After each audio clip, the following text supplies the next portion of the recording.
Namaskar, Jai Shri Krishna. Enunciating text 4 and text 5 of chapter 2, Remembrance of Lord Krishna, 3rd canto of the status quo Srimad Bhagavatam. Text 4.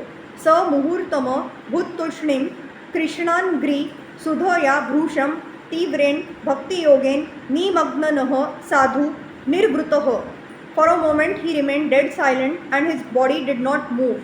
He became absorbed in the nectar of remembering the Lord's lotus feet in devotional ecstasy, and he appeared to be going increasingly deeper into that ecstasy.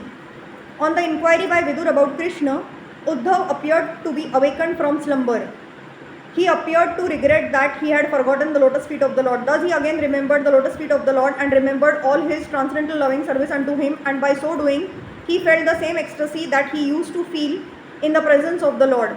Because the Lord is absolute, there is no difference between his remembrance and his personal presence. Thus Uddhav remained completely silent for a moment, but then he appeared to be going deeper and deeper into ecstasy. Feelings of ecstasy are displayed by highly advanced devotees of the Lord. There are 8 kinds of transcendental changes in the body: tears, shivering of the body, perspiration, restlessness, throbbing, choking of the throat, etc. And all these were manifested by Uddhav in the presence of Vidur.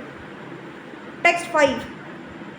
Pulokoda bhinna sarvango munchana milada drusha shuchaho purnartho lakshitasten sneha prasara samplutaho. It was so observed by Vidur that Uddhav had all the transcendental bodily changes due to total ecstasy, and he was trying to wipe away tears of separation from his eyes. Thus Vidur could understand that Uddhav had completely assimilated extensive love for the Lord.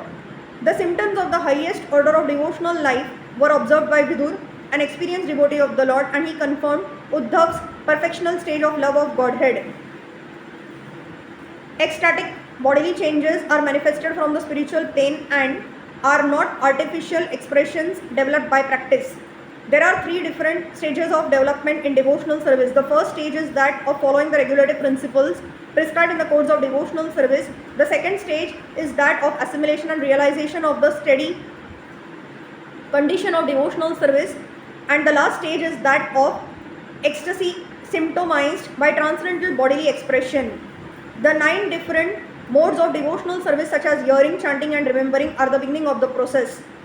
By regular hearing of the glories and pastimes of the Lord, the impurities in the student's heart begin to be washed off. The more one is cleansed of impurities, the more one becomes fixed in devotional service. Gradually the activities take the forms of steadiness, firm faith, taste, realization and assimilation one after another. These different stages of gradual development increase love of God to the highest stage, and in the highest stage there are still more symptoms such as affection, anger and attachment, gradually rising in exceptional cases to the Mahabhava stage, which is generally not possible for the living entities. All these were manifested by Lord Sri Chaitanya Mahaprabhu, the personification of love of God. In the Bhakti Rasamrita Sindhu by Srila Rupa Goswami, the chief disciple of Lord Sri Chaitanya Mahaprabhu, these transcendental symptoms displayed by pure devotees like Uddhav are systematically described. For more detailed information of the science of devotional service, one may consult this book, a summary study of Bhakti Rasamrita Sindhu entitled The Nectar of Devotion. Hari Krishna.